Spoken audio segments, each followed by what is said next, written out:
G'day, and thank you for joining Nicole and I as we continue our lap around Australia. The next part of our journey took us from Monkey Mia to Kalbarri.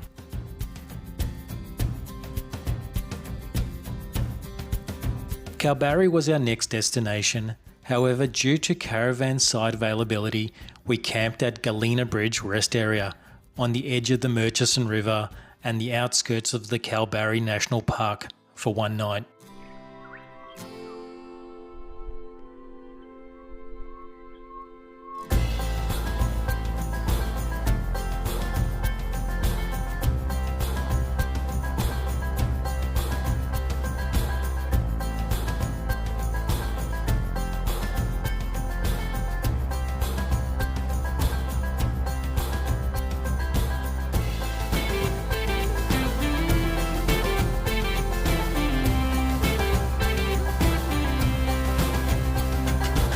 Kalbarri National Park is rugged and beautiful. It has many different lookouts and gorge hikes throughout the area.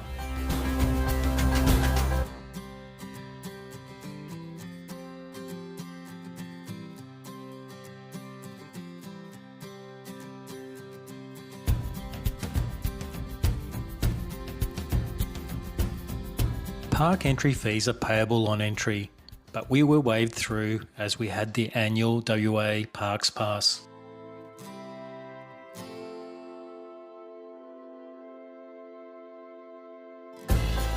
A short walk along the top of the Murchison River Gorge, we arrived at the iconic Nature's Window. As we were still in school holidays, it seemed like every man and his dog were there to get a photo.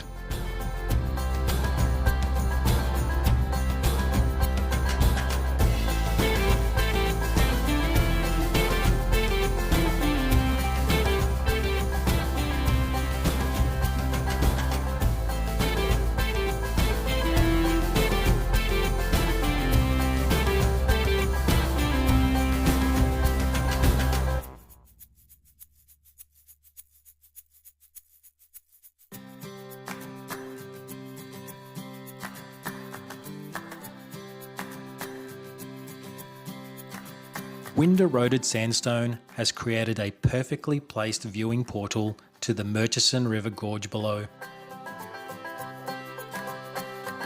Continuing past the Nature's Window, we found smaller, less popular windows, eroded rock formations, and spectacular lookouts.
.5 kilometres away, we found the Kalbarri Skywalks, one cantilevering 25 metres and the other 17 metres over the Murchison River Gorge.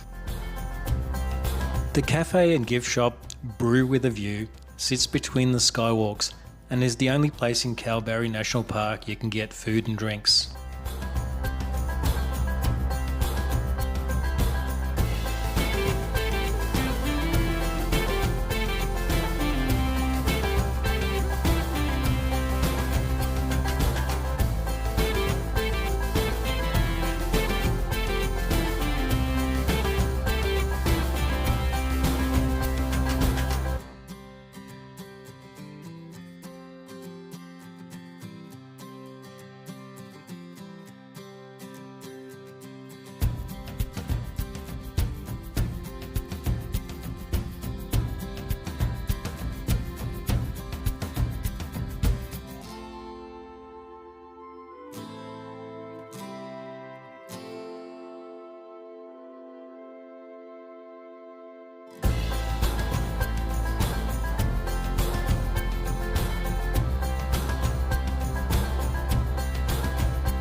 While the views were spectacular, you couldn't help but be impressed by the engineering and construction of the skywalks.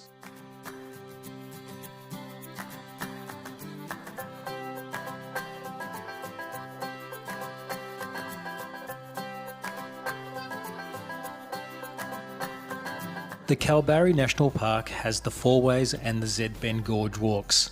However, we were carrying a few sore knees and ankles from other recent hikes, so we decided to leave them for the next visit.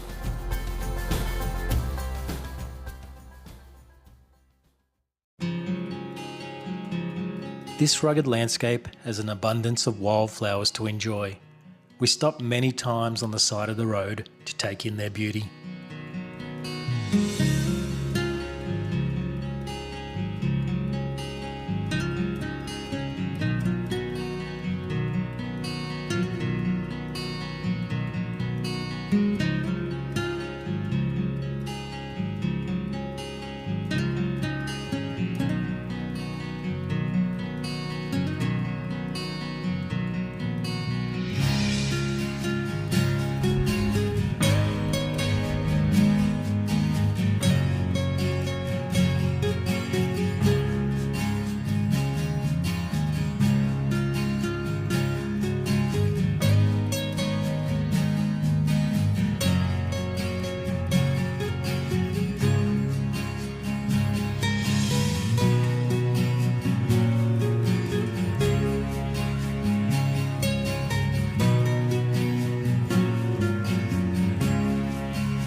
Everyone we spoke to on our venture to date all had fond memories of Kalbarri. The seaside township of Kalbarri is located where the Murchison River meets the Indian Ocean. Kalbarri has so much to offer. Its sandy beaches to rugged seaside cliffs, gorges, fishing, quad biking, pelican feeding, shipwrecks, and so much more.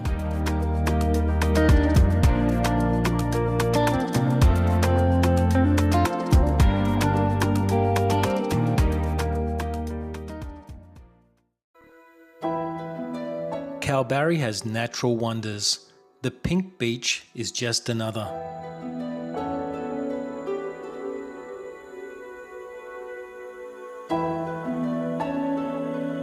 The pink coloured sand appears due to naturally occurring garnet crystals.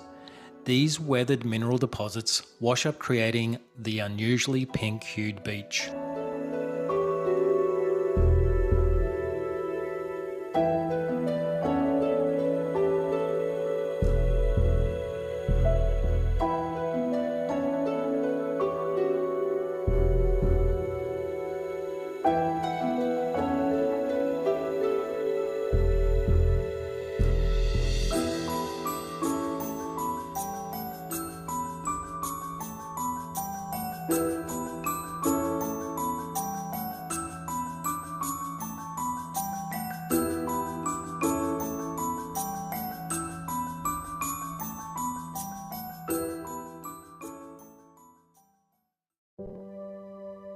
We followed the ocean road south to see some of the natural wonder lookouts along the Kalbarri stunning coastline.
We returned to the pink beach on sunset, watching the tour boats positioning themselves for the perfect sunset viewing, and a lone surfer enjoying the waves.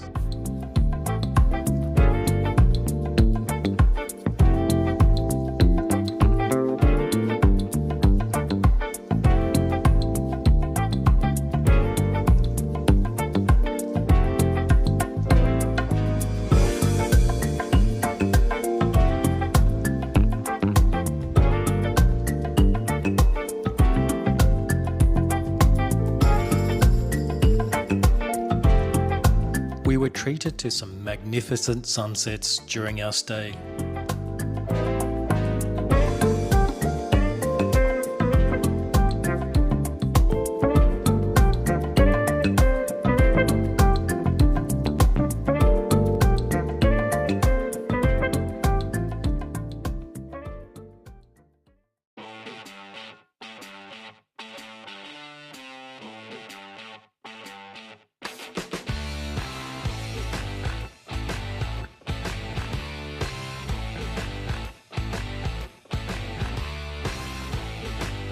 The final stop of the day was Chinaman's Beach, where the Murchison River meets the Indian Ocean.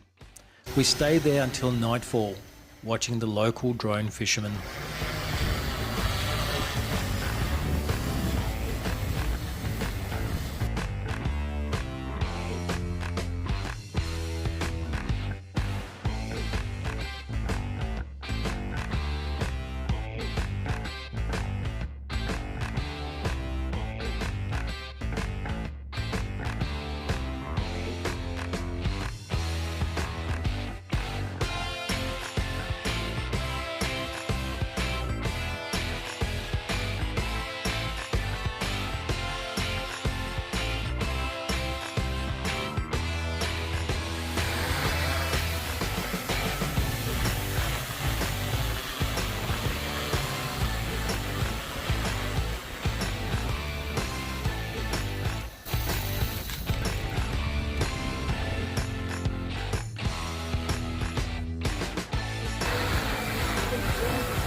Arriving at Murchison House Station, we met our tour guide Martin from Kalbarri Quad Bike Safaris.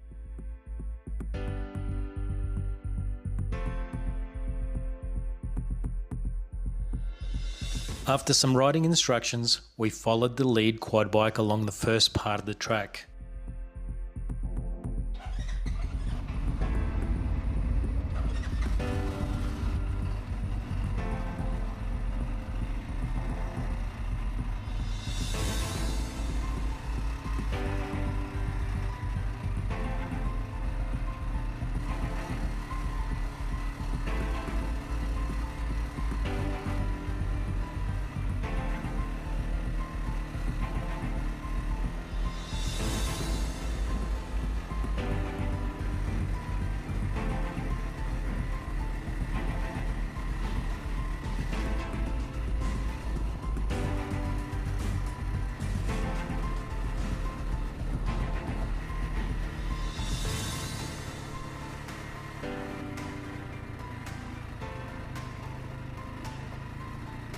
Once handling confidence was achieved, Martin led us on a quad bike adventure across the Murchison House Station.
The scenery was stunning, and the varied terrains added adrenaline and fun. Sandy tracks, rocky climbs and descents, water crossings, and high-speed runs.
Such an exhilarating and adrenaline-fueled experience. Our tour host Martin was fabulous and humorous and made the experience extra enjoyable. Can't wait to do it again.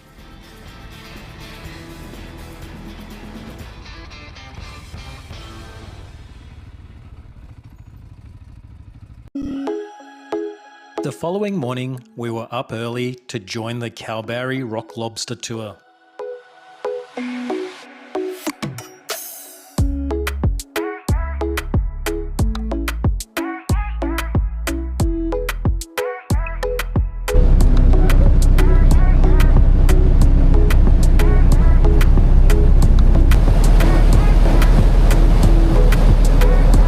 It wasn't long and we were crossing the bar into the Indian Ocean.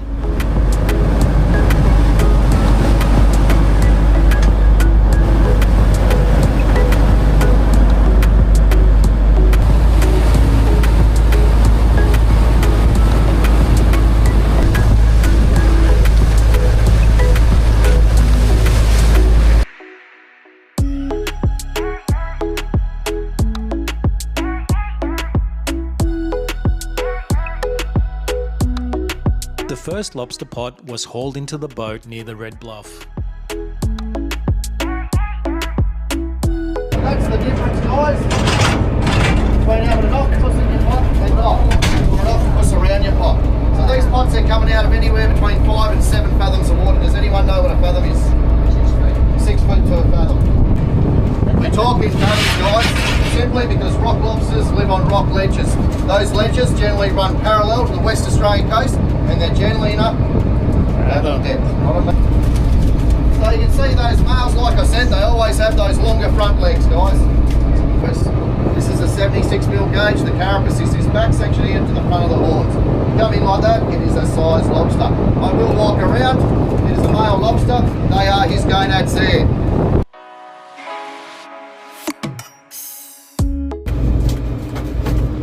Okay, female lobster, guys, it's a size we can keep her. What are they? They are the female gonads, those scissor-looking things under with the hair on it. With the first lobsters on board, our tour guides provided us a lived experience of the lobster industry. We learnt about equipment, licensing, gender identification, and predators.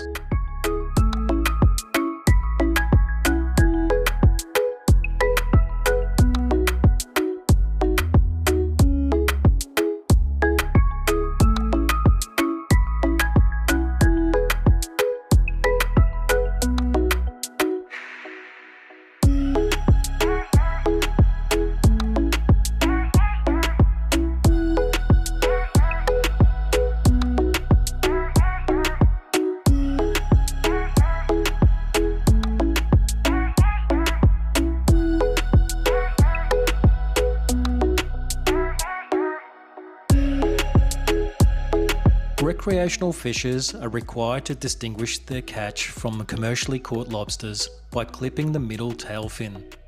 This mark means the lobster can't be bought, sold or bartered.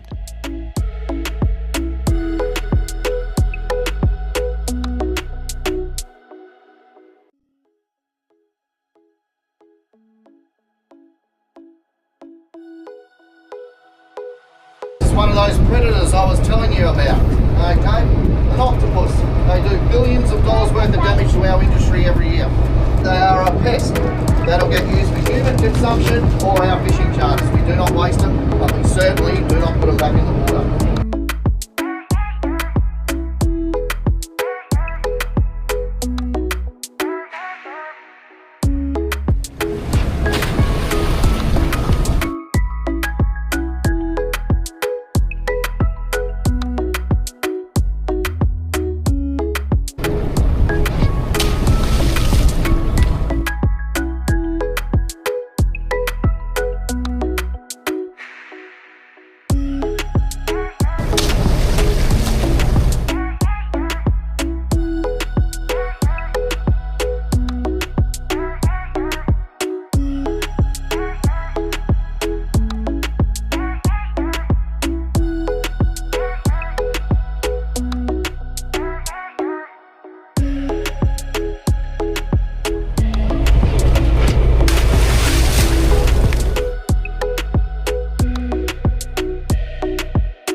So say you want to boil them like you would a mud crab or a blue manna for these size lobsters, guys, about 9 minutes in salted boiling water.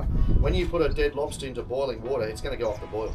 9 minutes when it comes back to the boil. After 9 minutes, bring it out, we plunge it into an ice slurry. The ice slurry does two things.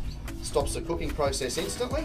Secondly, it shrinks the meat away from the shell internally and makes it easier for you to get out. If you want to barbecue them, you can, guys. That's a great alternative. That crease that runs across the back of the head, big sharp knife in there, come down through the middle of the tail, up through the middle of those two horns, and butterfly it open.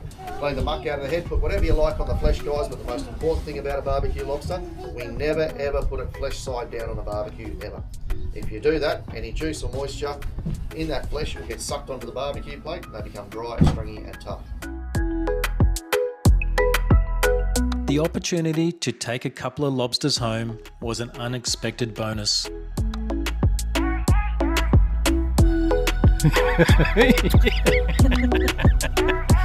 It's different than kissing a fish.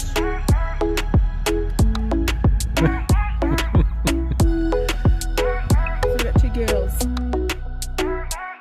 Join us on the next episode as we continue to travel down the Western Australian coast and watch us prepare and cook our lobsters.